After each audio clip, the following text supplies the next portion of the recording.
Eh bien, bonjour à toutes et à tous, je suis Gilles Desauzy, je suis le directeur de la formation continue. Je vous souhaite la bienvenue à ce nouveau webinaire de l'EN3S. Alors, pour ceux qui nous connaissent déjà, je vais devoir répéter les consignes. Pour ceux qui nous découvrent, les consignes pour suivre correctement ce webinaire.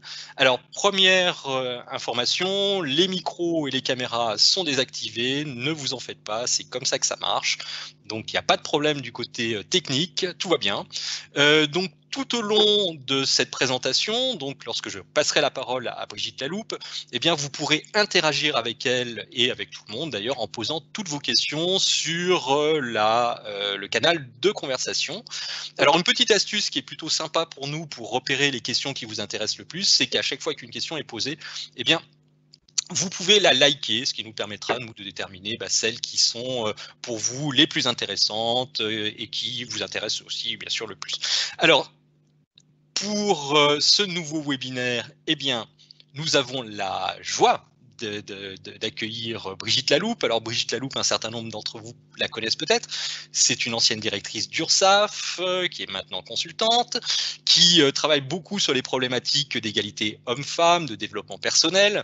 Donc je vous invite à regarder son profil LinkedIn. Elle a aussi un site, elle me disait, qui est en cours de construction. Elle est aussi autrice de pas mal de bouquins, donc vous pouvez vous renseigner sur elle, sur ce qu'elle fait. Mais en attendant, on lui a demandé d'intervenir sur une thématique qui nous paraît être essentielle aujourd'hui, c'est bien sûr quel frein aux avancées professionnelles de l'égalité homme-femme. Alors finalement, c'est un sujet qui peut être considéré comme paradoxal au sein des organismes de sécurité sociale, qui sont très majoritairement féminins, comme vous le savez, et pour autant, eh bien, on va le voir, il y a beaucoup de questions, beaucoup de problématiques autour de cette fameuse égalité professionnelle entre les hommes et les femmes. Et donc, Brigitte, je te laisse la parole tout de suite. Tu vas nous expliquer en quoi il y a des avancées, mais également en quoi il y a encore beaucoup de choses à faire. Je te laisse la parole et puis n'hésitez pas, posez-lui toutes les questions qui vous viennent en tête, des points que vous n'avez pas compris, etc. Et on va interagir avec vous tout au long de ce webinaire. À toi, Brigitte. Merci, Gilles. Alors, je dois dire que je suis très frustrée parce que je suppose que parmi les gens qui nous regardent et qui nous écoutent, il y en a quelques-uns ou quelques-unes que je connais et je ne peux pas vous voir. C'est très frustrant. Alors, moi, je suis... Voilà. Voilà. Moi, je fais partie d'une génération qui a raté mai 68 puisque je suis arrivée après. Moi, je suis là sur la photo. Je ne sais pas si vous voyez ma flèche. Quand je suis arrivée au lycée, au collège, enfin en sixième, on avait des tabliers bleus et roses pour les filles, gris pour les garçons, et tout était interdit. On ne pouvait pas marcher sur les pelouses, on ne pouvait pas sortir, on ne pouvait pas fumer, bien sûr, etc. Donc, c'est comme ça que j'ai commencé dans la vie. Et quand je suis arrivée en terminale, donc toujours dans le même établissement, tout avait changé, comme vous voyez, il n'y avait plus de tabliers roses et bleus, tout le monde pouvait marcher sur les pelouses et un tas d'autres choses. C'est qu'entre-temps était passée la première vague, enfin la deuxième vague du féminisme, donc toutes les années 68, où il se sont passées énormément de choses. C'est un combat que nous, les filles, on a suivi avec beaucoup d'intérêt et beaucoup d'attention. Il y a eu en même temps tout ce qui concerne la contraception, la loi sur l'IVG, des lois sur l'égalité homme-femme, notamment dans la famille. Et quand j'ai démarré ma vie professionnelle, on pensait toutes que tout était absolument acquis, que tout nous était ouvert et qu'il n'y avait plus rien à faire. Donc là, c'est en 1973 la première jeune fille qui est entrée à Polytechnique, donc tout était acquis. Je suis rentrée dans l'institution, donc j'ai fait le CNES, je suis de la 24e promotion, donc on est rentré en 1985. C'est une génération qui maintenant est en train de commencer à partir à la retraite. Dans ma promotion, il y avait à peu près le même nombre de garçons et de filles. Et vraiment, à ce moment-là, j'ai pas du tout remarqué aucune différence dans le traitement qui était fait entre les hommes et les femmes. J'ai commencé à me poser des questions avec les maternités. Ma fille aînée vient d'avoir 30 ans. Et j'étais jeune agent comptable, très jeune agent comptable, et j'ai trouvé que d'une part, il était extrêmement difficile d'annoncer que j'attendais un enfant, que j'allais devoir m'arrêter, de l'annoncer à ma directrice, de l'annoncer au président, et même de l'annoncer à mes collègues. Et même de l'annonce aux collègues, moi j'ai entendu à ce moment-là des choses du genre, mais tu pouvais pas tout avoir, il fallait choisir soit ta carrière, soit les enfants. Alors moi je voulais tout. J'ai également ensuite, une fois que les enfants sont nés, je me suis aperçue qu'il fallait faire comme si j'en avais pas. C'est-à-dire qu'il fallait faire comme si j'en avais pas, être là au moment où il fallait être là au travail, partir en déplacement, parce qu'il y avait il y a quand même beaucoup de déplacements dans ce métier. Et à aucun moment je pouvais me plaindre ou dire non, je peux pas parce que j'ai des enfants. Les seules fois que j'ai fait, c'est quand mon fils avait été hospitalisé, où là effectivement j'ai quand même pu m'arrêter. Ensuite, je suis devenue directrice. Et là, je vous ai mis des photos qui sont des vraies photos prises il y a quelques années pour ce duo au moins, avec des collègues, je ne sais pas, peut-être qu'ils sont là, avec des collègues. Et c'était quand même mon milieu professionnel où j'étais directrice et j'étais très très souvent la seule femme parmi les hommes. Et je me suis aperçue, et c'est à ce moment-là que j'ai commencé à m'intéresser au sujet, je me suis aperçue qu'il y avait des choses subtiles qui faisaient que je n'étais pas exactement traitée de la même façon. Par exemple, en réunion, quand je prenais la parole, donc réunion de directeur, quand je prenais la parole, c'était souvent ce moment-là que choisissaient les collègues pour aller aux toilettes ou sortir un papier ou regarder leur dossier, des petites choses comme ça. J'étais en réunion également, à l'époque, il y avait la directrice de l'URSSAF de Paris, donc était une directrice, et quand elle commençait à prendre la parole dans les réunions à la cause, elle commençait toujours par dire je m'excuse, excusez-moi, ce que ne faisait personne d'autre, alors qu'elle était directrice de l'URSSAF de Paris. Alors, vous allez me dire, les choses ont beaucoup changé. Alors, attendez. J'arrive pas à avancer. Alors Brigitte, ton support a été, il est de nouveau diffusé. Hein. C'est ça. Il y a eu une perte de contrôle. Ouais, bah oui, c'est ça, j'arrive pas à le faire avancer. Ah, attends, bouge pas. Hop. Demandez le contrôle, attends, faut que je le redemande. Hop là. C'est bon, Brigitte, vous avez le contrôle. Voilà. Donc, je disais, les choses ont beaucoup évolué, mais ça, c'est une image que j'ai prise la semaine dernière sur Instagram. Donc, c'est quelqu'un de l'URSSAF des Midi-Pyrénées qui a mis ce post et qui est très content d'annoncer qu'il y a eu une cousinade, c'est-à-dire un rassemblement de 6 directeurs d'organismes de la région Midi-Pyrénées. Voilà, je suis vraiment tombée par hasard là-dessus sur Instagram, mais ça m'a paru assez significatif du fait que tout n'est pas complètement résolu et arrangé aujourd'hui. Voilà, donc là, on va dans une série de diapos avec des chiffres et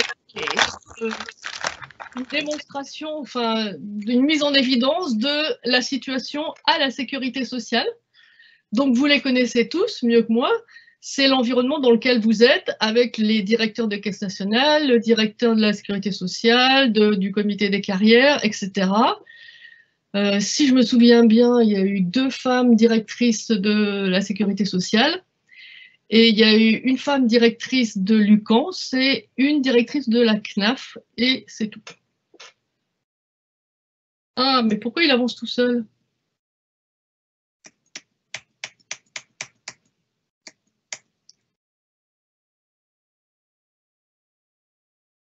Voilà.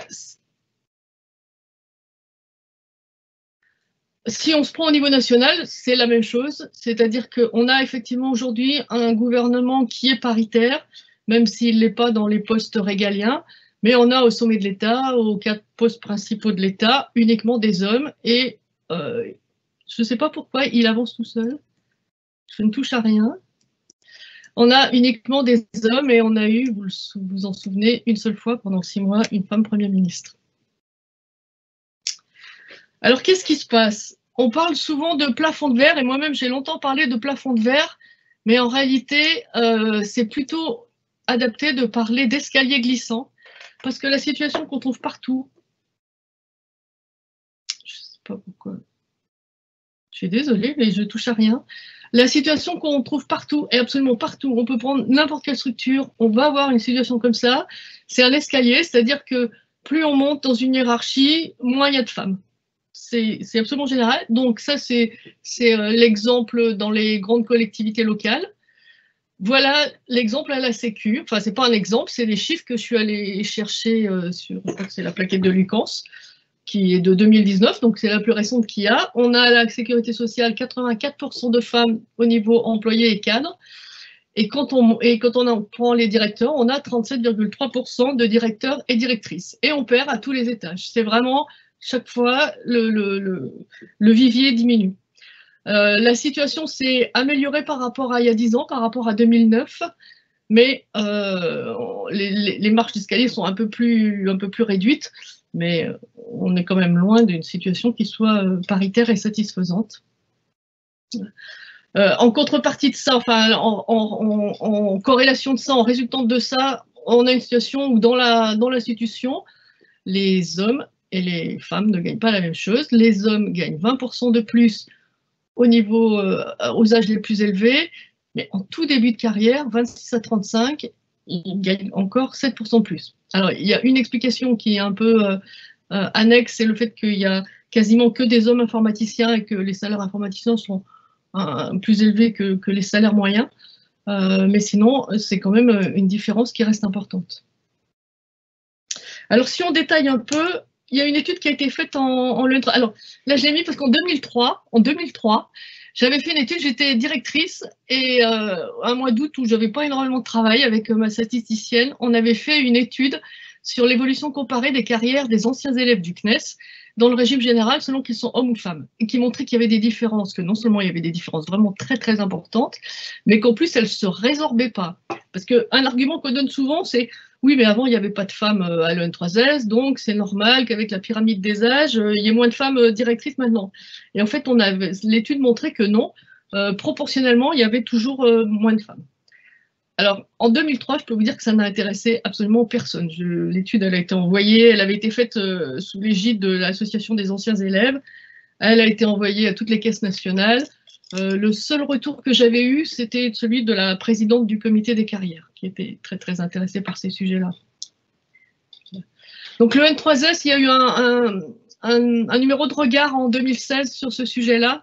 Le N3S donc a regardé, effectivement, les promotions sont paritaires depuis déjà quand même pas mal d'années, hein, presque 20 ans, les promotions sont paritaires, surtout dû au concours externe, parce que il y a eu plus de temps pour que le concours interne soit également paritaire.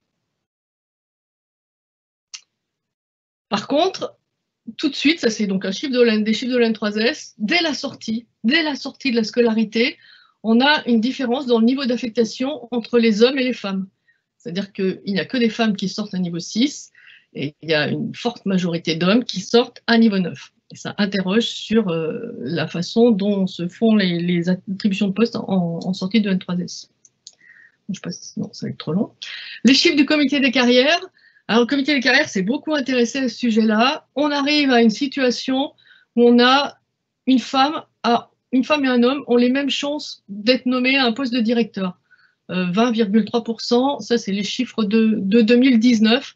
Alors c'est des chiffres sur des tout petits effectifs, donc qui ne sont pas très, très significatifs. Mais on peut dire qu'il n'y a pas de différence dans la chance d'être nommé désormais, parce que ça n'a pas toujours été le cas.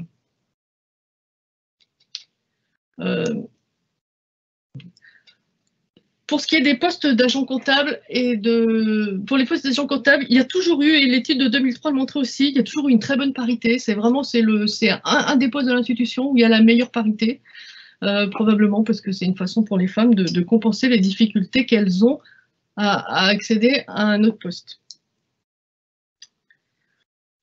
Alors en ce moment, je vois passer sur LinkedIn tous les jours des index égalité, et notamment des index d'égalité d'organismes de sécurité sociale, qui sont tous très très fiers parce que les index égalité sont plutôt bons dans l'institution. Globalement, ils sont au-delà de 80%, de 80 points, et même pour un bon nombre d'entre eux, au-delà de 90. Mais c'est un peu une façon de se cacher un peu derrière son petit doigt, parce que mesure cet index égalité? L'index égalité mesure les écarts de rémunération entre les femmes et les hommes à poste et à âge similaire, qui est un critère qu'on peut estimer assez objectif, effectivement. Les écarts d'attribution d'augmentation pour les femmes et pour les hommes, qui est un critère intéressant parce que très certainement qu'il a incité les directions à faire attention à la façon dont étaient attribuées les augmentations. La même chose avec les attributions, donc pareil. Le pourcentage de salariés augmentés à leur retour de congé maternité, là je ne sais pas à quoi il sert vu que la loi oblige à ce que les salariés qui rentrent de congé maternité soient augmentés de la même façon que l'ensemble de l'entreprise. Donc forcément, dans l'institution, comme la loi est respectée, on arrive à peu près à 100%. Et enfin, le nombre de femmes et d'hommes dans les 10 plus hautes rémunérations selon la population sous-représentés. Alors là, il y a des organismes qui ont des notes qui ne sont pas très bonnes. En fait, ce sont des petits organismes parce que dans les petits organismes, il est difficile de faire bouger la population des personnes enfin, des postes les plus élevés. Par contre, on va le voir tout à l'heure, c'est un index qui en fait ne traduit pas très bien la réalité. Parce que quand on dit les 10 plus hautes rémunérations, on peut avoir les 2 plus hautes qui sont des hommes et les 8 suivantes qui sont des femmes. Ou les 5 plus hautes qui sont des hommes et les 5 suivantes qui sont des femmes. Et comme la majorité des directeurs dans l'institution restent des hommes, en réalité, cet index n'est pas très représentatif, en tout cas pour l'institution. Je vais regarder aussi ce que prévoyaient les COG, parce qu'il y a déjà, je pense que ça doit être la deuxième COG, ou peut-être la troisième, je ne sais plus, dans laquelle il y a les caisses nationales ont une obligation de faire attention à ces sujets-là. Je ne suis pas allée voir, parce que ça aurait été un peu long à faire, quelle était la réalité de la répartition des postes de directeurs. Je sais pour la branche recouvrement, qui est celle que je connais le mieux, que l'objectif de 40% en 2022, il est encore assez loin. Je pense, si je ne me trompe pas, qu'il y a 3 femmes directrices sur 22 en URSSAF, et qu'en 2018, donc il y a 4 ans, il y a 3 ans, il n'y a pas si longtemps, la proportion était de 27%, ce qui reste quand même assez loin des 50%. Dans la branche maladie, que je connais moins bien, il y avait 37% de femmes directrices en 2018. L'objectif en 2022 est de 50%. Je n'ai aucune idée de où en est la branche maladie.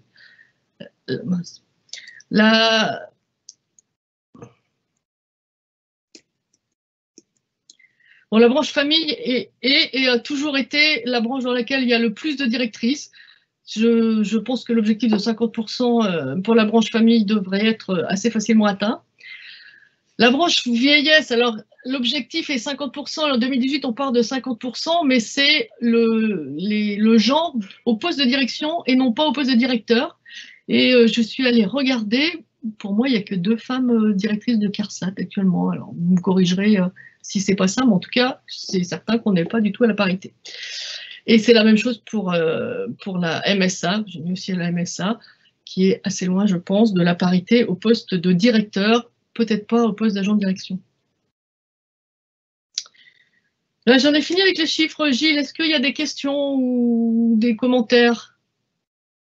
Alors en fait, il n'y a pas de questions spécifiquement sur les chiffres, à moins, je pense, alors je te les livre quand même, hein, mais tu pourras peut-être y répondre plus tard. C'est déjà un témoignage. Pas simple les parcours de PMA et de travail. Heureusement, mon responsable était très compréhensif sur mes rendez-vous médicaux de dernière minute. C'est certainement une remarque qui vient en écho de ce que tu disais lorsque tu attendais tes enfants. Et puis une question, mais sur lesquelles je sais que tu vas revenir par la suite, c'est les choses n'ont pas du tout changé, notamment en ce qui concerne les prises de parole. Je ressens toujours qu'une personne qui s'exprime qu'une femme qui s'exprime a beaucoup moins d'impact que son collègue homme qui dira la même chose. C'est inconscient mais réel.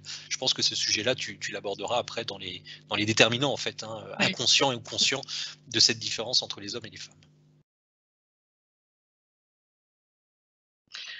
Voilà, donc la question que moi je me suis posée, que je me pose encore, même si maintenant j'ai plus d'éléments de réponse, c'est comment, alors que la loi, vraiment en France, la loi, elle prévoit l'égalité entre les hommes et les femmes. Il y a plein de choses qui ont été faites. Il y a eu des lois bon, dans la vie familiale, dans la façon de gérer son argent, dans le vocabulaire, dans l'entreprise. Les entreprises sont soumises à beaucoup de contrôles par rapport à ça et à d'obligations en principe.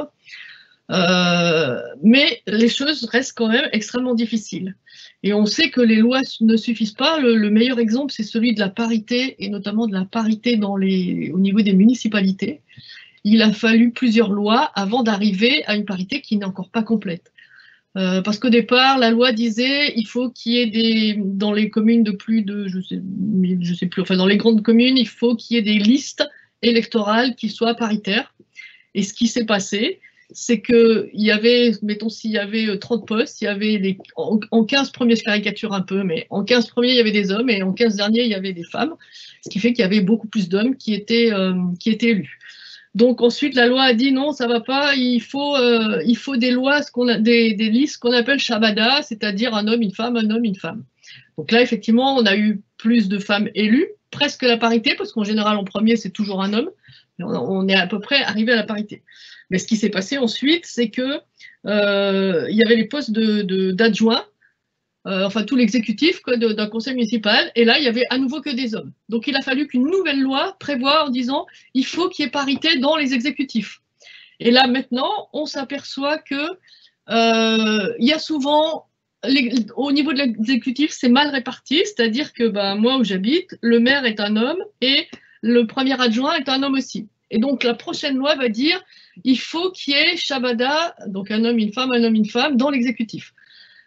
Cet exemple, il est significatif parce qu'il montre que vraiment, chaque fois, ça ne se fait pas tout seul et qu'à chaque fois, il faut imposer, il faut regarder ce qui se passe et il faut dire non, naturellement, les choses ne seront pas, même quand on a dans une instance où on a le même nombre d'hommes et de femmes, on n'arrive pas à avoir la parité dans l'exécutif, dans les postes qui sont les postes de pouvoir.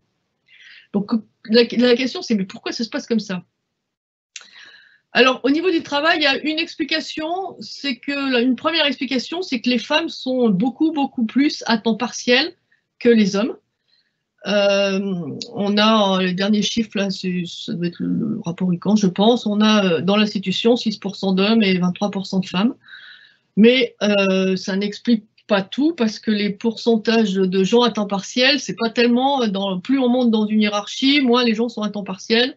Il doit y avoir assez peu d'agents de direction à temps partiel, même si certainement qu'il y en a quelques-uns. Une autre explication, c'est la pyramide des âges. Comme je vous disais tout à l'heure, on dit oui, mais alors les promotions de l'N3S ou les gens, les promotions de enfin les gens qui sont managers.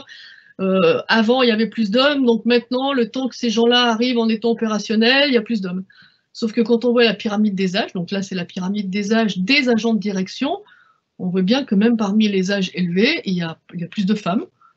Donc, rien ne peut justifier dans la pyramide des âges qu'il y ait moins de femmes en 2019, qu'il y ait moins de femmes agents de direction et moins de femmes directrices. Ça pouvait s'expliquer il y a 10 ou 15 ans, mais plus maintenant. Une autre explication, c'est la maternité, de dire, alors les femmes, elles sont pénalisées dans leur carrière parce qu'elles doivent s'arrêter quand elles ont des enfants, et puis également parce qu'elles prennent plus en charge la charge mentale, les tâches domestiques, l'investissement dans la vie familiale, etc. Alors la maternité, c'est vrai, moi je connais, ça fait partie des choses quand je fais des formations dont on discute beaucoup, vraiment je connais beaucoup de jeunes femmes, enfin de femmes qui ont eu des enfants en étant cadre supérieur ou agent de direction, elles ont toutes fait des exploits pour arriver à tout gérer et on ne peut pas dire qu'elles se sont moins investies dans leur vie professionnelle à un moment. Par contre, il y a de la part des employeurs ce qu'on appelle la menace du stéréotype, c'est-à-dire que les employeurs ont peur d'embaucher une jeune femme en disant elle va me faire un congé maternité dans quelques temps. Alors ça, c'est quelque chose qui a évolué. Moi, je peux vous dire, chaque fois que j'ai postulé des postes d'agent de direction, chaque fois, on m'a posé la question en me disant, alors j'avais déjà des enfants, en me disant, comment vous allez faire avec vos enfants? Vraiment. Donc maintenant, c'est une question qu'on n'a plus le droit de poser, mais on me l'a toujours posée. Et c'est quand même un souci qu'ont les recruteurs. Bon, les choses ont beaucoup évolué maintenant. Je sais maintenant, il arrive même que des jeunes femmes soient embauchées alors qu'elles sont enceintes et que donc elles vont s'arrêter quelques mois à venir. Ça explique seulement une partie. Oh là là. Je ne sais pas pourquoi il avance tout seul. Ça explique seulement une partie. Et puis pour ce qui est la prise en charge des tâches domestiques, j'y reviendrai tout à l'heure. Un autre argument qu'on donne souvent, c'est de dire oui, mais les femmes sont moins mobiles parce qu'elles privilégient plus leur vie privée et familiale. Ça, c'est un tableau qui vient du comité des carrières, hein, donc 2019, et qui montre qu'il y a autant de pourcentage de candidatures sur une autre région ou sur une autre branche. Il n'y a pas de différence, surtout sur une autre région, il n'y a pas de différence notable entre les hommes et les femmes. Donc, apparemment, les femmes sont aussi mobiles que les hommes. Donc, une dernière explication, c'est est-ce que tous les hommes sont d'affreux machos et qu'ils ne veulent pas laisser la place aux femmes? Donc, moi, ce n'est pas une explication que je retiens parce que je pense qu'il n'y a aucune volonté de personne de dire des hommes qui disent on veut pas de femmes. Hein. Enfin, maintenant, c'est en tout cas dans le milieu de la Sécu, c'est parfaitement normal de se trouver en mixité. Et je pense pas qu'il y ait des hommes qui se disent non, je veux pas de femmes. À l'inverse, je pense pas qu'il y ait des femmes qui se disent non, je veux pas y aller parce que c'est pas ma place. Donc ça, c'est pas une explication. En tout cas, dans le milieu de la Sécu, c'est peut-être vrai dans d'autres milieux professionnels, par exemple le bâtiment ou des choses comme ça que je connais pas, que je connais. C'est pas une explication qu'on peut retenir. Donc, quand on essaye de comprendre ce qui se passe, la première chose, c'est que c'est tout ce qui concerne tout ce qui est de l'ordre du stéréotype et du fait qu'on n'attend pas la même chose d'un homme et d'une femme. Et on n'a pas la même vision d'un homme et d'une femme. Alors, les stéréotypes, ça, c'est un test qui a été fait par l'EN3S, qui est donc dans la revue que je vous citais tout à l'heure. À ma connaissance, c'est le seul organisme qui a fait cette étude-là et qui est vraiment très intéressante. Ils avaient fait un test, tous les ans, le N3S fait passer un test SOSI, qui est un test de personnalité aux gens qui sont en scolarité, et ils ont fait une comparaison homme-femme. Donc la comparaison, elle porte en fait sur qu'a choisi le jury à l'oral. Évidemment, il y a comment les gens ont réussi le concours à l'écrit, mais surtout beaucoup à l'oral. Et on voit quand même qu'il y a des différences et que ce ne sont pas les mêmes qualités qui sont mises en avant chez les hommes et chez les femmes. Chez les hommes, on s'attend plus à avoir de l'ascendance, qu'on appelle l'autorité, le charisme, plus de stabilité émotionnelle. Chez les femmes, plus de dynamisme. Donc, à l'oral, comment une femme montre-t-elle qu'elle a plus de dynamisme, plus de persévérance. Ça, c'est certainement, pour arriver jusque-là, il faut plus de persévérance. Et puis, chez un homme, par exemple, on trouve qu'il y a plus d'acceptation des autres, qui est une qualité qui est plutôt habituellement considérée, qu'on trouve plus chez les femmes, et qui donc, le jury a pu se montrer intéressé à un moment par des candidats qui ont montré une certaine ouverture par rapport à d'autres. Ça, c'est vraiment une étude qui mériterait d'être très, très approfondie et qui est vraiment très intéressante. Alors voilà, les stéréotypes, c'est ça. C'est une publicité qui a une dizaine d'années, mais qui est vraiment extrêmement caricaturale et représentative. Voilà ce qu'on attend chez des garçons et voilà ce qu'on attend chez des filles. Donc les garçons, ils peuvent être bagarreurs, ils s'en fichent de leur apparence physique, ils peuvent être sales, et ils sont bagarreurs, voilà, ils ont tout donné, ils sont bagarreurs. Les filles, elles doivent être jolies, souriantes. Les garçons, vous remarquez que sur cette photo-là, ils font tous la gueule. Les filles, elles doivent être souriantes, jolies, mignonnes, bien apprêtées. Donc ça, c'est le stéréotype homme-femme, c'est ça. Ça, c'est une caricature, mais c'est ça. Une autre façon de le montrer, c'était, alors c'est pareil, ça a une dizaine d'années, c'était des bodys de la marque Petit Bateau qui disaient qu'une fille, elle doit être jolie, têtue, rigolote, douce, gourmande, coquette, amoureuse, mignonne, élégante, belle. Alors qu'un garçon, il est courageux, fort, robuste, vaillant, rusé, habile, déterminé, espiègle et cool. Voilà, ça c'est aussi une démonstration des stéréotypes. Voilà ce qu'on attend des uns et des autres. Mais dans la vie professionnelle, Alors, on peut enlever amoureuse, mignonne et puis espiègle, mais c'est quand même là-dessus qu'on fonctionne. Voilà. Alors, un autre stéréotype, ça c'est un dessin, je ne sais pas si quelqu'un oserait faire un dessin, mettre un dessin comme ça dans un journal aujourd'hui. C'était il y a une dizaine d'années, donc Rachida Dati a nommé 5 femmes procureurs généraux. Et un grand journal, hein, c'est un grand journal du matin, a fait ce dessin-là. Voilà ce qu'on imagine, c'est les femmes, de quoi vont parler des femmes qui sont quand même procureuses généraux. Elles vont parler chiffon, cuisine, et elles vont bavarder. Elles vont papoter.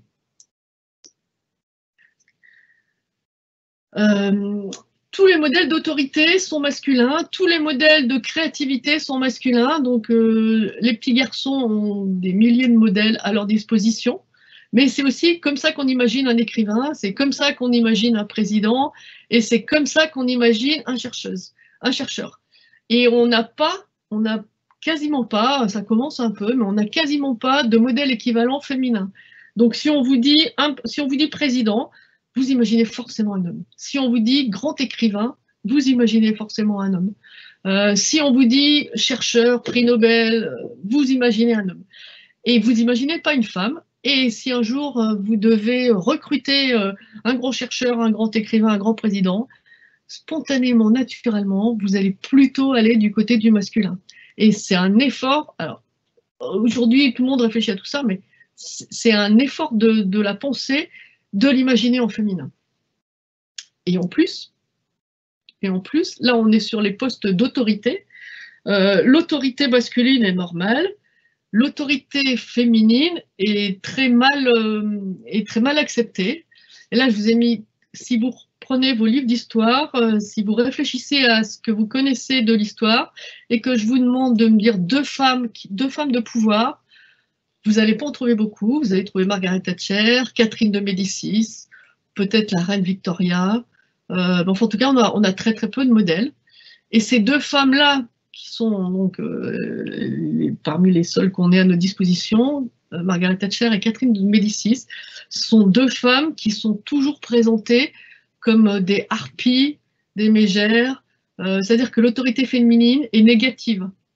Margaret Thatcher est quand même une des seules personnalités politiques importantes qui, quand elle est décédée, il y a eu des manifestations de réjouissance pour dire bon débarras.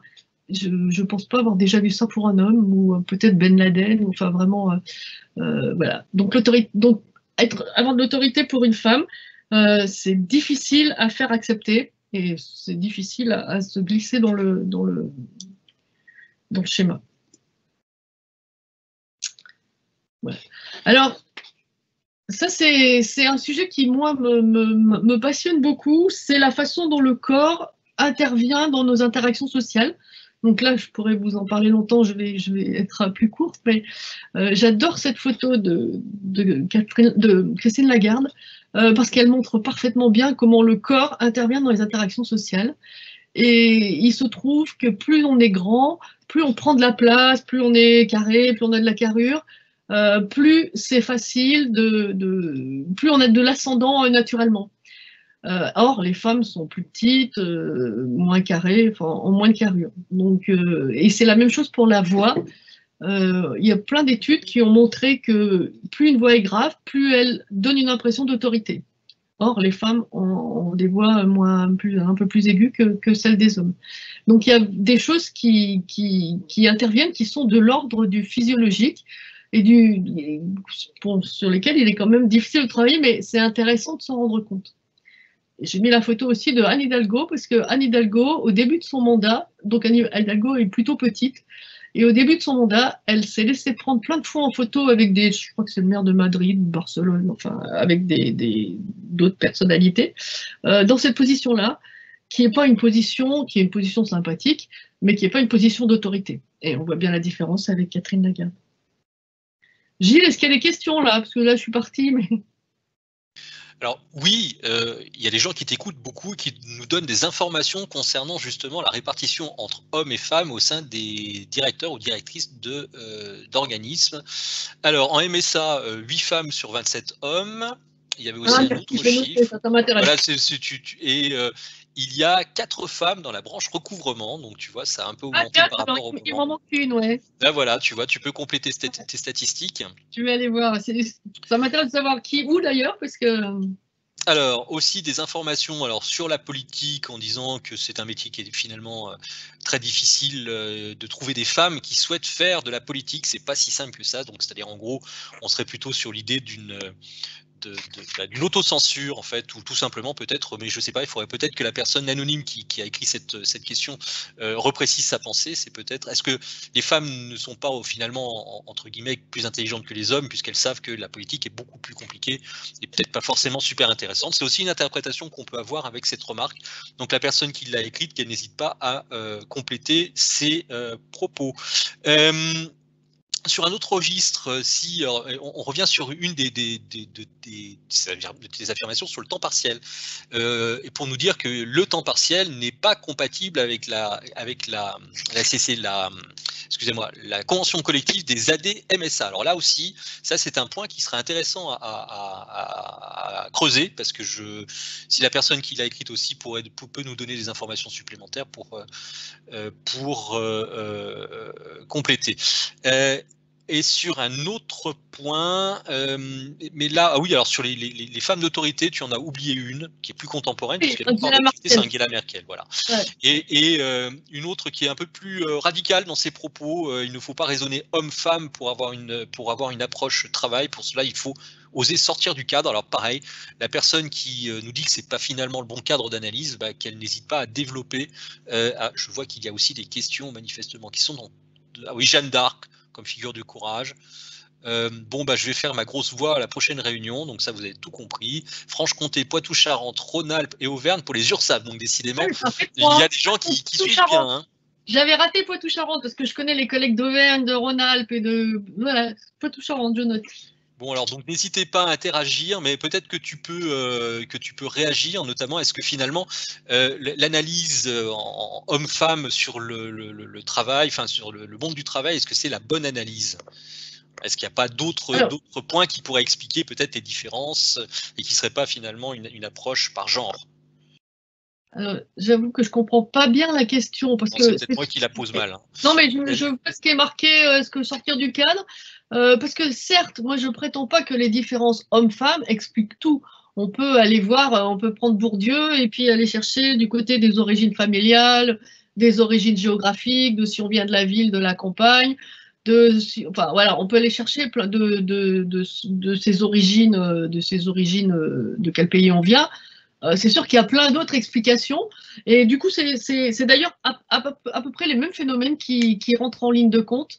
On peut observer les mêmes phénomènes, sauf qu'ils se déplacent et ils ne se passent pas au même endroit. Mais moi, je me suis intéressée à la question homme-femme, parce que c'est celle qui me concernait. Et je m'intéresse maintenant, parce que c'est celle qui me concerne aussi, à la question de l'âge.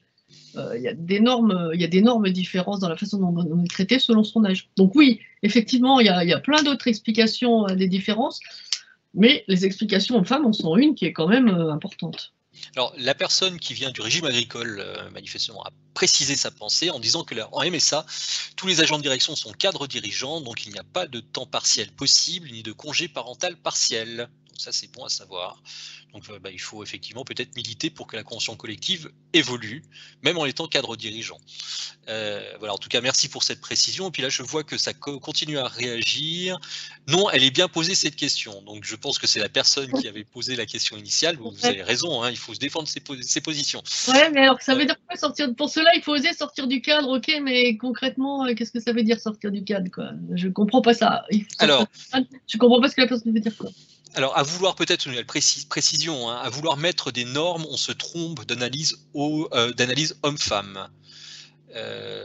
Voilà, c'est peut-être une explication supplémentaire. Ouais. Alors là, moi, parce que ça, c'est pas toujours dit comme ça, mais je pense que là, je comprends ce que veut dire la personne.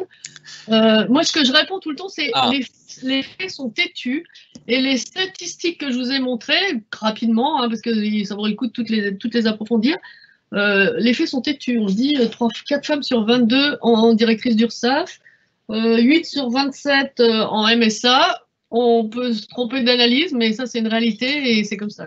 Alors la personne, alors je suis vraiment désolé, vous avez vu, c'est un peu la limite de l'exercice webinaire, comme vous n'avez ni vos caméras, ni vos micros, on ne peut pas vous laisser la parole, donc je suis désolé, je suis obligé de faire l'interprète de vos propos.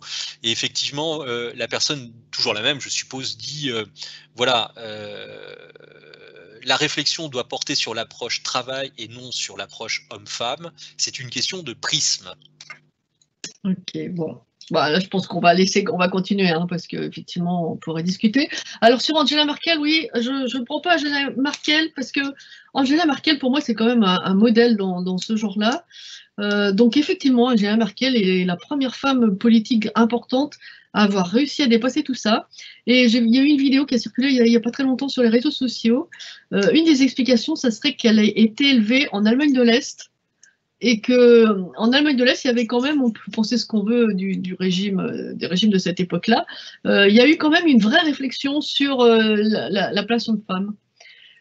Et puis, alors sinon, dans les questions que je vois, il y a aussi sur les hommes papotent de sport ou autres, donc ils papotent aussi. Oui, sauf que, est-ce que vous avez déjà entendu dire d'un groupe d'hommes, ils sont en train de papoter? C'est un terme qui est exclusivement réservé aux femmes. On ne dit jamais que les hommes papotent. Et on a toujours l'impression que les hommes parlent de choses sérieuses. Et quand on creuse, ils sont en train de parler de foot. Mais le foot, c'est des milliards d'euros. Ça doit être quelque chose de très sérieux aussi. L'abandon. Bon, je continue. Alors. Donc je reviens rapidement sur les questions de corps et de physiologie. On s'attend à ce que on s'attend beaucoup plus à ce qu'une femme sourie. Et on a, par exemple, au moment de enfin, quand Martine Aubry était ministre et puis candidate aux élections présidentielles, on a beaucoup entendu « elle n'est pas souriante ». Alors que Martine Aubry, moi j'ai rencontré une fois, elle est super rigolote. Mais on disait « elle n'est pas souriante ». Or, on ne dit jamais ça d'un homme, c'est-à-dire que quelqu'un qui présente le budget ou quelque chose de très sérieux quand même, on ne s'attend pas à ce qu'elle soit souriante et rigolote. Donc, Martine Aubry a un comportement politique, un comportement de personnalité politique normal. Et puis, il y a la question de la... Il y a la question de la façon dont on s'insère dans un groupe et dont on est représentatif du groupe. Tout à l'heure, il y avait une photo d'une assemblée à l'Union européenne. Et puis là, vous avez à l'Assemblée nationale, tous les hommes sont habillés de la même façon, c'est-à-dire avec un costume assez sombre, une chemise plutôt claire et une cravate. Et ils sont tous habillés pareil. Et c'est comme un uniforme. Et les femmes ne s'habillent pas comme ça. À l'Assemblée nationale, les femmes portent quelquefois des tailleurs, mais de moins en moins, ne portent pas de cravate et portent des couleurs un peu plus vives. Et on a pu le voir, puisque ça, c'était le fameux incident avec la robe de Cécile Duflot. Dès qu'elles sortent du cadre, en fait, elles se font remarquer et ça leur est reproché. Petit aparté, c'est également reproché, c'est pas particulièrement reproché aux femmes, c'est aussi reproché aux hommes. Vous vous souvenez peut-être que Ruffin, comment il s'appelle, François Ruffin, s'était présenté avec un maillot de foot. Et non seulement il s'est fait remettre à sa place, non seulement il a eu une amende, mais il y a eu le règlement intérieur de l'Assemblée a ensuite été précisé pour qu'il ne puisse pas se présenter avec un truc un t-shirt un t-shirt sur lequel il y aurait des inscriptions. Donc c'est pas spécialement parce que c'est une femme que Cécile Duflot s'est fait siffler. C'est pas spécialement parce qu'elle est une femme. C'est pas spécialement parce qu'elle a une robe, mais c'est parce qu'elle ne correspond pas au schéma. Elle ne rentre pas dans le cadre. Et c'est beaucoup plus difficile pour les femmes de rentrer dans un cadre qui a été défini par les hommes, c'est-à-dire avec une certaine taille, une certaine gravité dans la voix, et puis un certain type de vêtements, une certaine coupe de cheveux. Voilà. C'est impossible pour une femme, enfin, c'est compliqué pour une femme de rentrer dans ce cadre-là.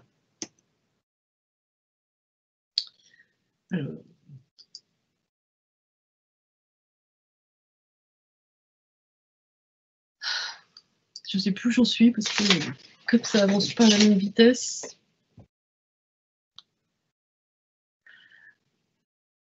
Alors, il y a tout ce qui concerne l'apparence, mais il y a aussi ce qui concerne la façon de se comporter et les émotions.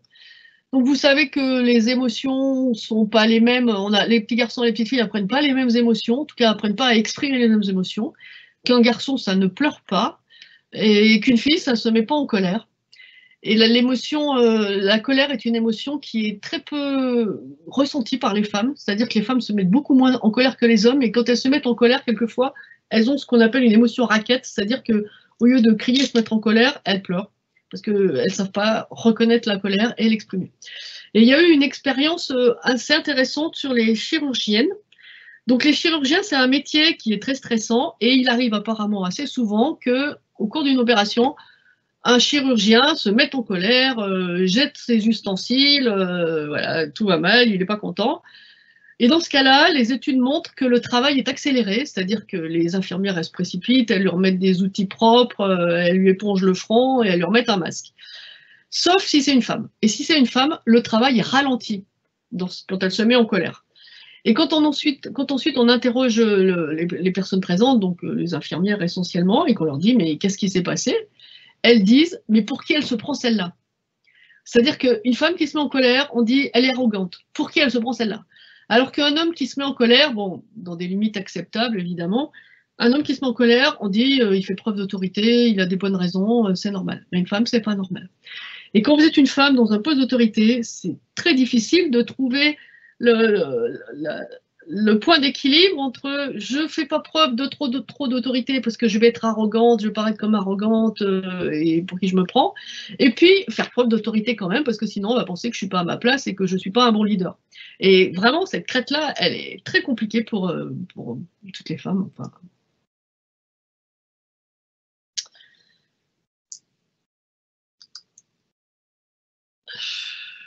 Je comprends pas comment marche ce truc. Voilà.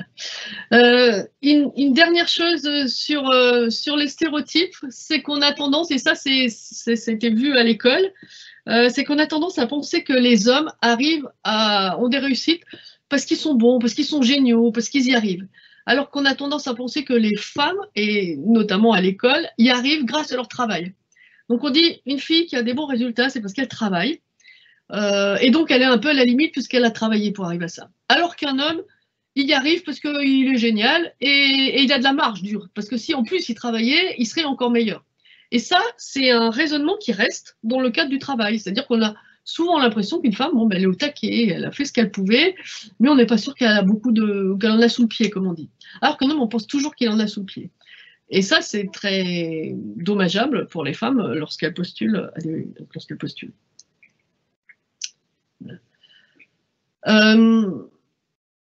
Donc tout ça, comment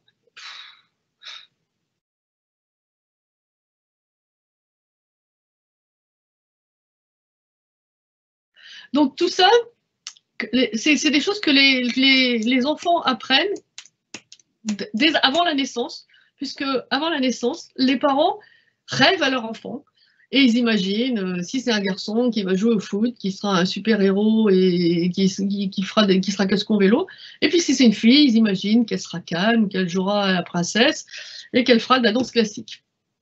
Donc déjà, les parents imaginent et projettent des choses sur leur futur enfant. Et comme vous connaissez certainement le principe des prophéties autoréalisatrices, ce qu'on imagine arrive souvent parce que simplement du fait qu'on l'ait imaginé. Les jeux, les garçons et les filles n'apprennent pas les mêmes choses dans les jeux. Les garçons apprennent, tous les jeux de garçons, enfin les jeux stéréotypés garçons, sont des jeux de conquête. C'est-à-dire qu'ils doivent conquérir le monde, soit en se bagarrant, soit en fabriquant une soucoupe volante, soit les jeux des garçons sont beaucoup des jeux de conquête, alors que les jeux des filles sont des jeux d'esthétique, c'est-à-dire ou d'activités plus domestiques. Donc les filles elles jouent à la poupée beaucoup plus que les garçons, enfin, parce qu'on leur achète plus de poupées, mais aussi tous les jeux qui sont les jeux de Barbie, mais aussi les jeux de j'ai un petit château et puis une maison de poupée, puis je mets une jolie petite chaise là, une jolie petite table là. Tous ces jeux-là sont des jeux d'aménagement du monde. Donc les garçons doivent conquérir le monde et les filles l'aménagent, le rendent joli, le rendent agréable pour les autres. Et dernière chose là-dessus, c'est que les jeux traditionnels de garçons sont des jeux de compétition directe, alors que les jeux de compétition pour les filles ne sont pas des jeux de compétition directe. Donc les garçons, ils doivent se piquer le ballon, ils doivent se bagarrer. À la fin, il y en a un qui a gagné et l'autre qui a perdu. Et c'est pas grave parce qu'ils vont se serrer la main et puis demain, ils recommenceront. Et puis peut-être que ça changera et que ce ne sera pas le même qui va gagner. Les filles ne jouent pas à des jeux comme ça, traditionnellement. Hein. Enfin, après, évidemment, c'est des statistiques. Les jeux des filles ne sont pas de la confrontation directe. Les jeux des filles, c'est, bon, par exemple, corde à sauter, élastique. C'est, je compte, je fais 50 tours. Ma copine, elle saute. Elle fait 45 tours, donc j'ai gagné. Mais je lui ai rien enlevé. Et je lui ai rien pris. Et donc, les filles sont moins entraînées à la compétition. Et le fait d'être moins entraînées à la compétition, c'est pas le plus grave. Le plus grave, c'est de ne pas savoir que la compétition, bah oui, il y en a un qui gagne, et quand on gagne, on enlève quelque chose aux autres. Et les femmes ont toujours un peu dire, bah oui, mais si j'ai ce poste-là, par exemple, je suis en compétition pour ce poste-là, et ben ma concurrente ou mon concurrent, qui est peut-être mon ami, lui, il ne l'aura pas. Donc elles vont y aller quand même, bien sûr, mais il y a une idée comme ça de, c'est pas bien, que les hommes n'ont pas. Parce qu'ils ont cet entraînement-là, à savoir, ils ont gagné aujourd'hui, ils perdront demain, et réciproquement. Alors Brigitte, peut-être quelques réactions qui sont d'ailleurs assez contrastées. Hein. Alors certains disent qu'ils ne se retrouvent pas forcément dans ton analyse de l'éducation des enfants et de l'impact de cette éducation après sur la manière dont ils vont évoluer. Je cite, hein, pour le coup, je trouve que les choses ont évolué avec les enfants, pour les enfants, principalement grâce aux nouvelles générations de parents qui stéréotypient moins les enfants, caractère, émotion, jouet d'activité. Ça, c'est la première réaction qui dit, bon, je nuance un peu tes propos. Et une autre qui est plus frontale, je ne suis pas d'accord avec ces affirmations. Heureusement, les parents ont évolué sur ces questions. Si mon fils me donne une poupée, ça m'est bien égal. Et enfin, un dernier truc qui voit plutôt dans ton sens, qui dit, d'ailleurs, une fille qui aime le foot ou le rugby est un garçon manqué. Donc là, tu vois, on a tout un panel, en fait, des gens qui ne sont pas tout à fait d'accord avec toi, qui disent finalement ça change, d'autres qui disent non, on a déjà changé, puis d'autres finalement qui ne changent pas du tout. Ouais. Alors, est-ce que tu peux répondre sur ces alors déjà, sur le garçon manqué, il faut remarquer que le terme fille manquée n'existe pas. Parce que une fille qui est un garçon manqué, bon, bah voilà, c'est acceptable. Un garçon manqué qui est une fille manquée, c'est pas acceptable parce que pour le masculin, le féminin est une déchéance. Donc le terme fille manquée n'existe pas. Enfin, en tout cas, il n'est jamais utilisé. Sinon, oui, alors sur le fait que ça évolue, bah oui, certainement, on peut espérer, on peut voir des choses, des prises de conscience qui n'existaient pas il y a 15 ans et qui maintenant paraissent assez généralisées. Bon, maintenant, moi, je reste toujours avec mes postes de directeur et les postes de directeur, ils sont, la situation, elle est celle d'aujourd'hui. Et si on attend que la génération qui est en train de jouer à la poupée maintenant change les choses, ça va être dans quelques années quand même, dans 30 ou 40 ans.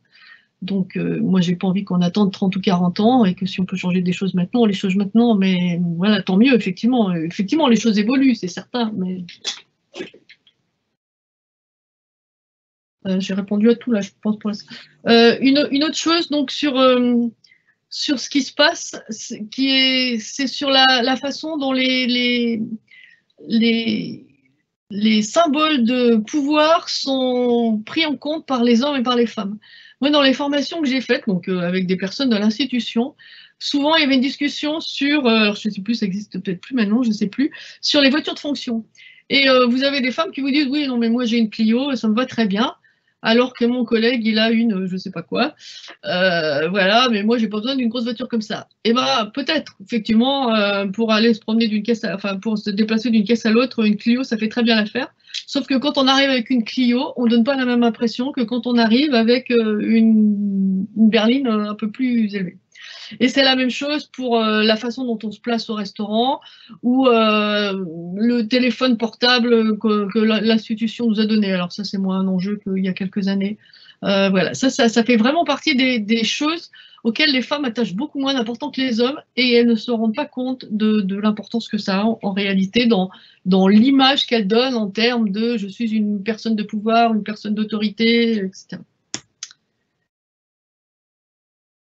Voilà, donc là c'est un petit résumé de les thèmes sur lesquels, bon, moi quand je fais des formations sur lesquelles on travaille.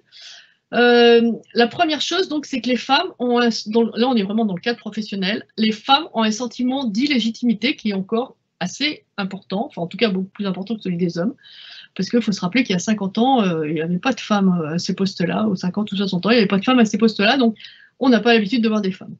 Ça veut dire que les femmes ont le syndrome, ce qu'on appelle le syndrome de la bonne élève, c'est-à-dire qu'elles sont tout le temps en train de vouloir faire leurs preuves, alors que faire ses preuves, c'est bien, mais ce qui est vraiment important, c'est que les autres voient ce que vous faites, au moins aussi important que ce que vous faites réellement. Donc, elles attendent qu'on reconnaisse leur mérite.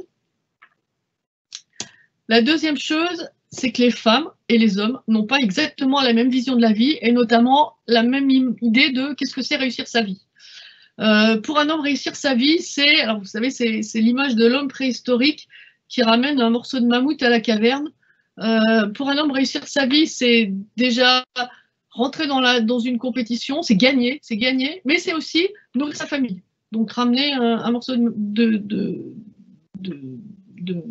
mammouth, enfin, ça c'est l'image qu'on a, parce qu'on sait maintenant que c'est pas la réalité.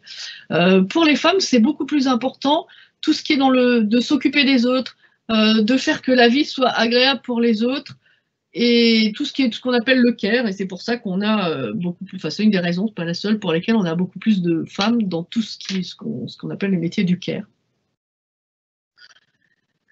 Une autre chose sur lesquelles on travaille, et c'est intéressant de travailler, c'est sur nos peurs. Donc les femmes ont peur d'être trop autoritaires, tout ce que j'ai expliqué tout à l'heure. Elles ont peur d'être trop ambitieuses, pour qu'elles se prennent celle-là. Et elles ont peur aussi de ne pas avoir l'air assez féminine. Là, dans les commentaires, il y en a un qui dit, il me semble qu'il y a quelqu'un qui dit on me dit que je suis un homme parce que j'ai une voix trop grave. Oui, ça fait partie des peurs des femmes de ne pas avoir l'air assez féminine.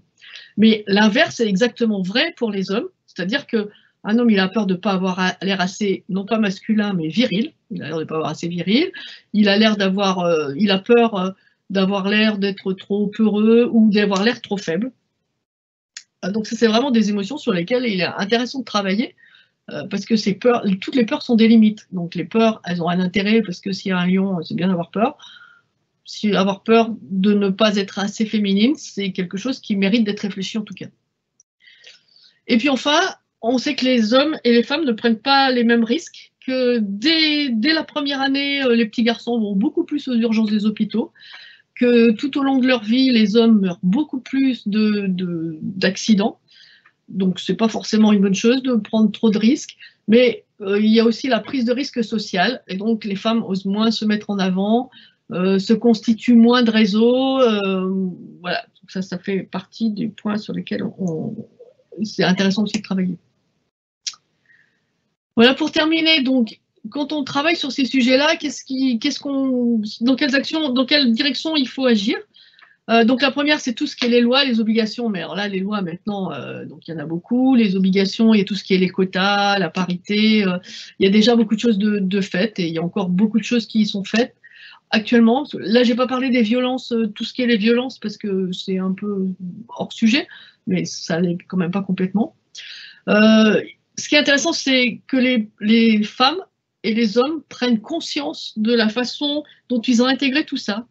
Parce que souvent, quand je dis par exemple à une réunion, mesurez ton parole et vous allez vous apercevoir que les hommes parlent beaucoup plus que les femmes. Ça, c'est vrai quasiment tout le temps. Une fois qu'on l'a dit, eh ben, c'est même plus la peine de mesurer, parce qu'on le voit tout. Quelque chose auquel on ne prêtait pas attention avant, une fois qu'on en a pris conscience, on le voit tout le temps. On peut pas ne plus le voir. Donc cette prise de conscience est des femmes et des hommes, parce que je pense que les femmes sont de plus en plus conscientes. Moi, j'ai toujours vu, et peut-être que tu t'en souviens, Gilles, quand je faisais des formations à l'EN3S sur leadership féminin, on avait essayé d'ouvrir une formation en mixte. On a eu 0 inscrit homme. Vraiment, les hommes ont beaucoup de mal à avoir envie de travailler sur ces sujets, sur en quoi ils sont des vecteurs de l'inégalité. Voilà. Et tout ça amène à des modifications de comportement. Et pour ça, c'est bien de mettre en place des outils. Je vais arrêter là. Alors, il y a pas mal de questions, notamment on revient sur les questions de génération. Tu disais en gros, moi je ne peux pas attendre que les enfants qui sont aujourd'hui élevés arrivent finalement avec des relations avec soit les garçons, soit les filles différentes, et on est maintenant, il faut qu'on agisse maintenant. Et une personne nous dit, n'y a-t-il pas un décalage de génération entre les postes de directeur et les autres agents de l'institution? On constate que les ADD appartiennent rarement à la catégorie des 30-40 ans. En gros, est-ce qu'il y a une transformation notable aujourd'hui dans les générations en fait, d'ADD que tu as pu rencontrer? Sur ces relations hommes-femmes en tout cas.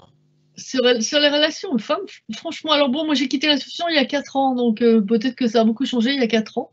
Moi, je ne trouvais pas qu'il y avait tant de différences que ça dans les jeunes générations, dans ce type de comportement. Mais bon, franchement, je sais pas, j'ai pas mesuré. Ce qui est certain quand même, c'est qu'il y a une génération qui est ma génération d'ailleurs, qui va bientôt partir en retraite, où il y a des qui sont. Moi, si je prends ma promotion, donc c'était 24e promotion. Dans ma promotion, il y a beaucoup de collègues hommes, il y a plusieurs collègues hommes qui sont à des postes très très importants. Qui vont rester encore quelques années parce qu'ils vont partir en retraite dans quelques années. Et les postes, ils sont, comment dire, il faut attendre qu'ils partent, quoi. Voilà, il faut attendre qu'ils partent.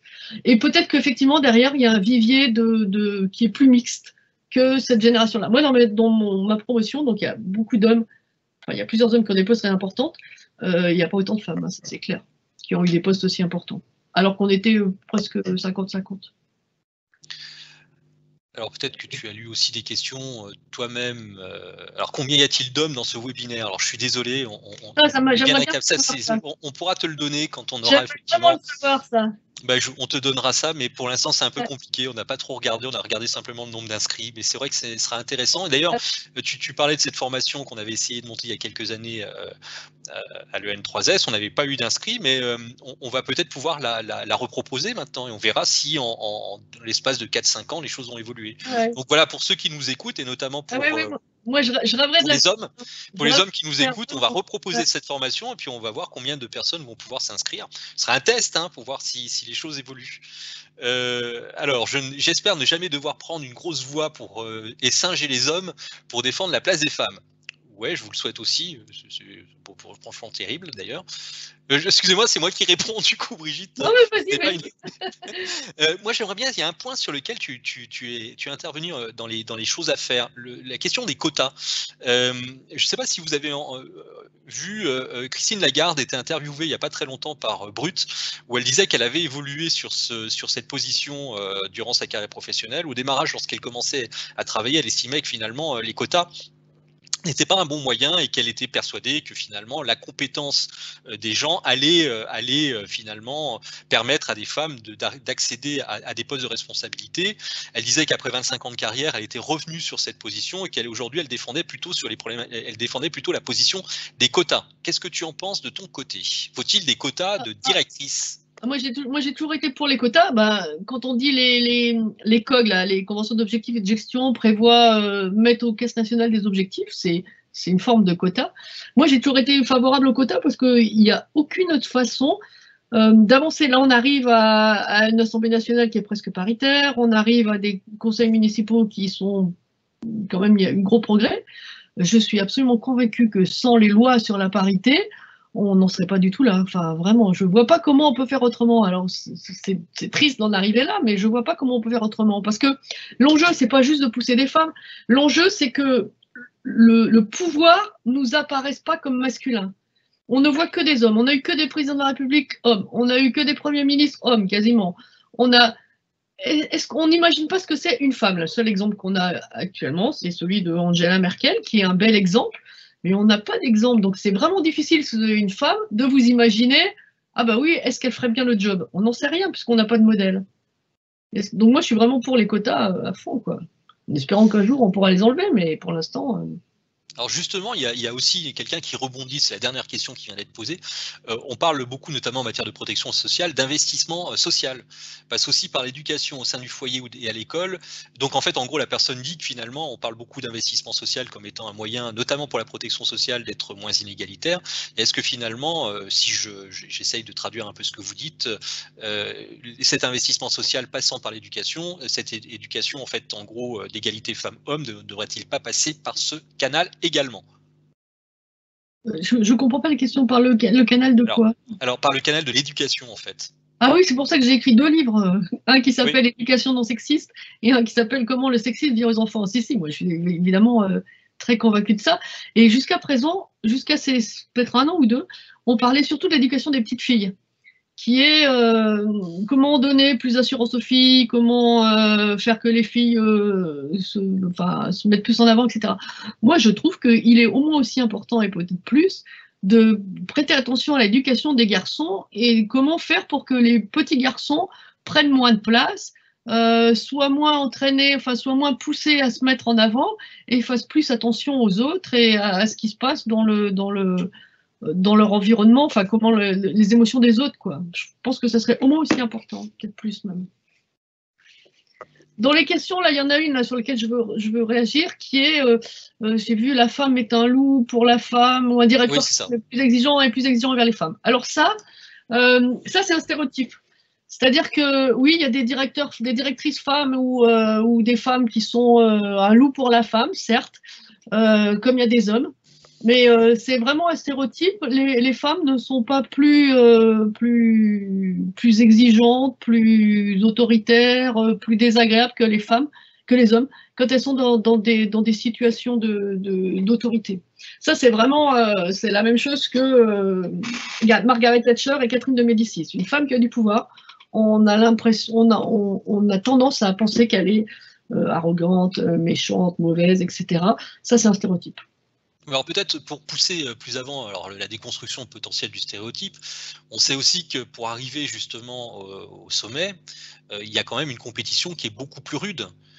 Tu parlais justement d'une éducation qui est différente dès le plus jeune âge, mais justement pour pouvoir franchir des étapes qui sont beaucoup plus importantes que celles que les hommes doivent franchir pour y arriver, est-ce que la femme ne doit pas, ou les femmes ne doivent pas être on va dire, plus tenaces, plus persévérantes, etc. pour y arriver? Ah mais oui, certainement, c'est pour ça le sosie, là, c'est certainement ce que montre le sosie, là, l'étude qui avait été faite au LN3S. Oui, certainement, c'est plus difficile pour une femme d'arriver à un poste. Et quand je faisais les formations que j'ai faites, il y a des choses à apprendre. Par exemple, il y a alors là, si je le dis maintenant, puis qu'il y a des gens qui font la formation, ça ne marchera plus, mais dans les formations que je faisais, il y avait un exercice qui était vous avez 3 minutes pour vous vanter de quelque chose que vous avez réussi dans votre vie professionnelle et dont vous êtes fier. Et la consigne, c'est vraiment, j'insiste, c'est vous avez 3 minutes pour vous vanter. Et en fait, quand on fait faire cet exercice à des femmes sans les avoir prévenues, ce qui se passe 9 fois sur 10, c'est qu'elles ne se vantent pas du tout. Et elles disent, oui, alors j'ai réussi ça, et puis grâce à mon équipe qui m'a bien soutenue, et puis telle personne m'a accompagnée, voilà. Mais se vanter, c'est se vanter, quoi. Voilà. Et c'est par exemple ce qui se passe quand vous êtes en situation, vous postulez un poste, vous passez devant un jury, on vous demande de vous vanter. Alors se vanter, c'est pas de faire ça de façon stupide en disant je suis le meilleur du monde, mais c'est savoir valoriser ce que soi on a fait et pas forcément son équipe, parce que si vous postulez un poste, c'est vous qui postulez, c'est pas votre équipe. Et c'est toutes ces petites choses là que les femmes ont beaucoup moins c'est des comportements que les femmes ont moins spontanément que les hommes, parce qu'elles n'ont pas appris et qu'elles ont des réserves en disant je veux pas avoir l'air d'être trop autoritaire, trop ambitieuse, trop je sais pas quoi. Alors, on va peut-être encore prendre quelques questions. Le temps qu'elles arrivent, donc n'hésitez pas à les poser sur le canal de conversation, on va les relayer. Moi, j'aimerais bien, en attendant, que tu finalement nous donnes 2 points qui pour toi sont des points d'espoir, on va dire, pour améliorer cette situation entre les hommes et les femmes, arriver finalement à une meilleure égalité entre les femmes et les hommes. Donc si tu avais 2 points qui sont pour toi des points d'avancée qui vont arriver, et puis deux éléments qui permettraient d'être plus pessimiste, on va dire, sur cette situation? Ce serait lesquels? Alors, les points d'espoir, bah, moi, je trouve quand même que... Alors, le premier, c'est que quand même ce sujet intéresse des gens. Je vous dis, en 2003, j'ai fait une étude qui n'a intéressé personne. Bon, maintenant, ça intéresse quand même vraiment une majorité de gens. Les femmes ont pris conscience de ce qui se passait et qu'elles avaient quelque chose à faire pour pousser. Et les hommes, ça, je pense que c'est peut-être le plus grand espoir en ce moment, c'est que les hommes semblent commencent à en prendre conscience. Alors que c'était vraiment pas le cas il y a encore quelques années. Pour les hommes, ce sujet-là était le sujet des femmes. Bon, bah, faut qu'elles se débrouillent, c'est normal, il faut qu'elles arrivent à l'égalité. Alors que non, c'est aussi leur comportement à eux. Et puis, je pense que le deuxième sujet, c'est aussi tout ce qui concerne les violences, parce que c'est pas le même sujet, mais c'est lié, quoi. C'est vraiment, il y a un continuum entre des violences à la maison, qui sont graves, puisqu'elles arrivent à des assassinats, les violences à la maison, et puis toutes ces choses qu'on subit un peu au travail, qui sont quand même pas toujours agréables. Alors, moi, je pense que le milieu, enfin, en tout cas, mon expérience personnelle, c'est que le milieu de la Sécu, c'est pas un milieu très macho. Moi, j'ai jamais eu de violence sexiste. J'ai eu quelques petites choses, mais vraiment, voilà, très supportables. Alors qu'il y a d'autres milieux, c'est vraiment beaucoup plus grave. Mais il y a une prise de conscience et il y a des choses qui avancent et c'est important. Dans les choses qui sont pessimistes, moi, ce qui me rend très pessimiste, c'est je vois mes filles, donc j'ai des filles qui sont des jeunes femmes. Je pense que ce qu'elles subissent dans la rue comme harcèlement, c'est incommensurablement bien pire que ce que moi j'ai subi à leur âge. Donc là, je pense qu'il se passe quelque chose que je ne comprends pas. Enfin, en tout cas, moi, des choses qu'elles me racontent, ça m'est arrivé, moi, d'avoir un peu peur la nuit, ça m'est arrivé de me faire siffler, mais pas à hauteur de ce qu'elles me racontent, ou il y a des moments où elles osent pas se mettre en jupe, ou voilà. Donc là, je pense qu'il y a une régression que je ne comprends pas bien. Et puis un deuxième, je ne sais pas, il n'y a rien qui me vient là. Bah, si tu n'en as pas, c'est que c'est plutôt Ouais, il y a rien qui me vient. Ouais. Bien, bah, écoutez, peut-être parce que la parole est libérée aussi, car c'est aujourd'hui des dossiers de harcèlement et agressions qui ressortent. Oui, alors effectivement, c'est peut-être... alors encore faut-il que je la publie, cette question. Je vais la publier parce que si elle reste comme ça n'ira pas.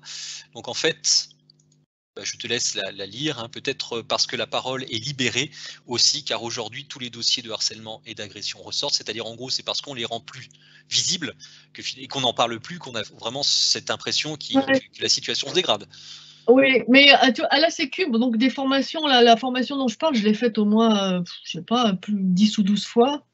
J'ai rarement eu des choses de vraiment harcèlement, enfin, parce que les femmes, elles parlent, elles parlent de leur expérience. J'ai rarement eu, alors c'est arrivé, mais vraiment rarement des expériences de agression sexuelle à la Sécu. J'en ai très peu eu. 2, 3, mais vraiment pas beaucoup. Bon. Donc c'est plutôt heureux, on va dire. Voilà, après, je sais pas tout, hein, mais... Alors, moi, ce que je vous propose, c'est qu'on s'arrête là s'il n'y a pas d'autres questions. Donc, Brigitte, pour dire aussi que tu vas proposer des formations au sein de l'EN3S justement pour poursuivre un peu cette problématique-là, notamment de stéréotypes, de comment je m'insère peut-être un peu mieux ou différemment en tout cas dans le monde professionnel. Donc, toutes ces questions-là, elles vont être réabordées sous format de formation. Donc, n'hésitez pas à vous y inscrire, à regarder aussi régulièrement sur le site de l'école, puisque elles seront publiées et puis on vous donnera des dates. Alors tu peux les faire aussi bien en présentiel et en distanciel, donc n'hésitez pas à regarder ce que l'on fait sur le site.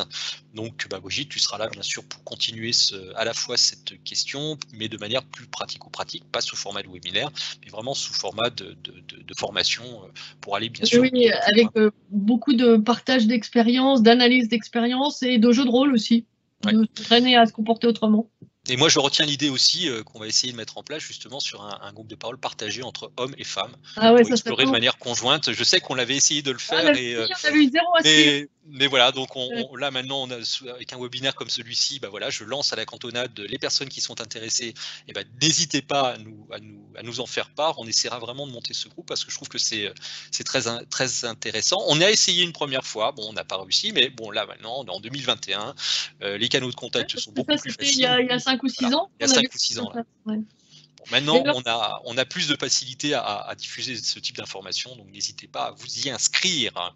Et alors, un petit conseil pratique pour les gens qui doutent, là, qui disent oui, finalement, combat d'arrière-garde, etc.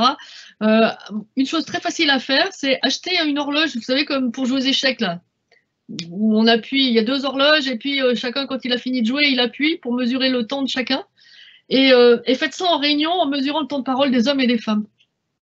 Ça, c'est vraiment très facile à mettre en place.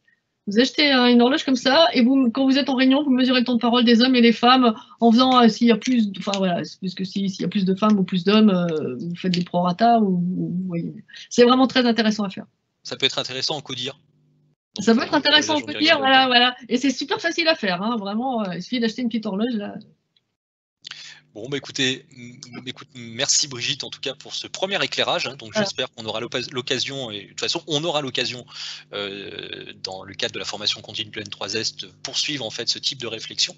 Donc n'hésitez pas à vous y inscrire si cela vous intéresse. Et bien moi je te remercie pour cet éclairage effectivement intéressant, et vraiment je pense que c'était important qu'on puisse aborder ce sujet. On le fait trop rarement. Et voilà, donc c'était pour moi un bon moment pour le faire. Voilà, et merci de l'invitation, et je suis vraiment très heureuse de faire quelque chose avec l'N3S. Écoutez, merci bien, et puis bon, donc à très bientôt. Bonne journée à vous, au revoir.